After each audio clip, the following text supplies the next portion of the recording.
Why did demons beg Jesus not to cast them into the abyss?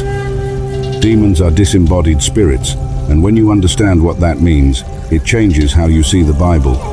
Despite tormenting that man for years, the moment they saw Jesus, they bowed and pleaded to be sent into a herd of pigs. So the question is, why did they choose pigs, and why are they so terrified of the abyss?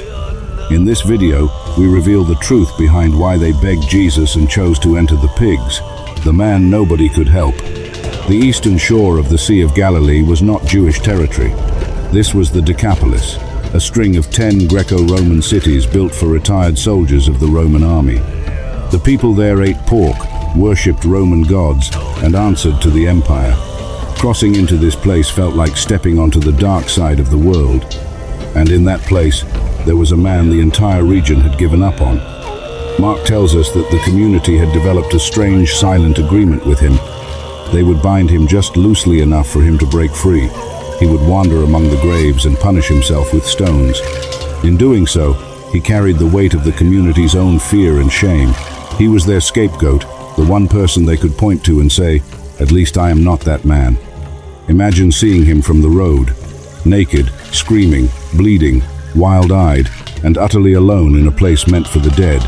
Something had entered him, something that called itself by a name that the entire Roman world would have recognized with dread, the name that was a confession. When Jesus asked the demon its name, the answer it gave was a declaration. The demon said his name is Legion. In the Roman world, a legion was not just a word for many. A legion was a specific, terrifying thing. Between 5,000 and 6,000 heavily armed soldiers, the most efficient killing machine the ancient world had ever produced. They had marched through Judea, burned villages, crucified rebels, and stationed themselves above Jerusalem like a permanent threat carved into the sky. But there was one particular Roman legion that had left its mark on that exact region, and it carried a symbol on its banners, its coins, and its stamped bricks that every person in Galilee knew. The 10th Legion, the Legio Ex Fretensis, and the animal on its standard was a wild boar.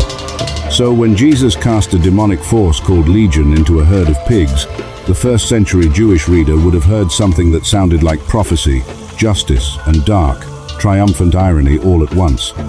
The most feared army in the world, reduced to unclean animals, charging into the sea to drown, just as Pharaoh's army had drowned in the Red Sea when God delivered Israel from slavery. For people living under Roman boots, this was not just a miracle. It was a vision of what was coming for every empire that had ever put chains on God's people. What demons are actually afraid of. But underneath the political layer is a deeper and more disturbing truth about why the demons begged for those pigs specifically. In the ancient Jewish understanding of the world, demons are disembodied spirits. They do not have their own physical form. Without a living host to inhabit, they are exposed and powerless, unable to do anything on this earth. They need a body the way fire needs fuel. Without it, they are nothing but hungry with no mouth to feed. This is why they begged Jesus not to release them into the empty air. In Luke's version of the story, they say it plainly. They begged Jesus not to send them to the abyss. The abyss was not a metaphor in the ancient world. It was a locked prison beneath the earth, a dark and waterless void where rebellious spiritual forces were chained, waiting for the day of final judgment. The book of Revelation describes it as a shaft with a locked door. 2 Peter describes angels who sinned, being cast down into it, chained in darkness, awaiting what is coming. The demons recognized Jesus the moment he stepped onto that shore. They knew his authority, and they knew the abyss was well within his power to command. So they tried a desperate negotiation, looking to find a loophole, the loophole that became a trap.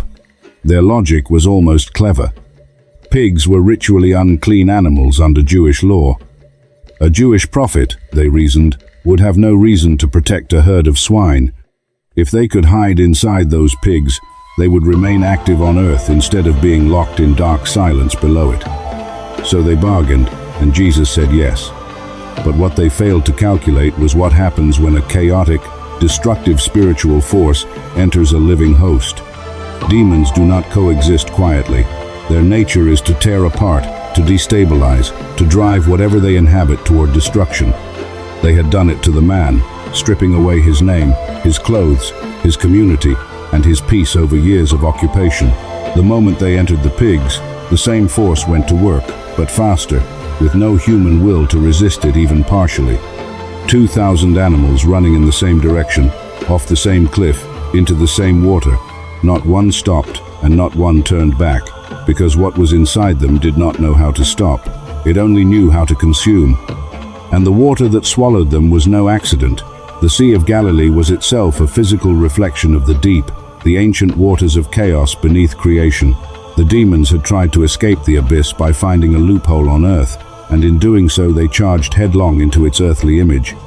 Evil cannot build anything that lasts, because its nature is to destroy the very thing it inhabits until there is nothing left. The community that chose wrong. When the townspeople saw what had happened, something unexpected occurred. They looked at a man who had been chained and screaming in a graveyard for years, now sitting calmly in his right mind, fully restored, and they were terrified. So, they asked Jesus to leave. Part of their fear was financial. 2,000 pigs in the Roman market represented the equivalent of over 500 years of wages for a single worker. But the deeper fear was not about money. For years, that community had used that man as their scapegoat. His suffering gave their own anxieties somewhere to go. He carried their collective darkness for them, out among the tombs, where they did not have to look at it. And Jesus had just destroyed that entire arrangement. With the man healed and the pigs gone, the Gerasenes had no victim to carry what they refused to examine in themselves. And that, more than any financial loss, was what sent them running to ask Jesus to get back in his boat. They chose their managed darkness over the terrifying freedom of being truly seen and truly changed, the one who stayed. There is one more detail that stays with you long after everything else has faded. The healed man begged to go with Jesus. That is all he wanted, to follow the one who had spoken a single word and driven out an army of darkness that no human force had ever removed. Jesus told him no, not because he was unwilling, but because there was work to do in a place where Jesus himself had just been asked to leave. Someone had to stay behind and tell what had happened. Someone had to be the living evidence that a power greater than Legion had arrived. So the man went back and told everyone in that Gentile territory what Jesus had done. He became the first missionary to the non-Jewish world, sent not from Jerusalem, but from a graveyard on the wrong side of the sea. That is who God chooses, not the ones who have it together, nor the ones who never fell apart, but the ones who know, beyond any possible doubt, what it means to be set free. As in those days, as Jesus helped that man, he is doing the same today. The same God who crossed a sea to reach one man living among the dead is still crossing every distance to reach the person watching this in this very moment. Not because you have earned it, or because you deserve rescue, but because that is what he does.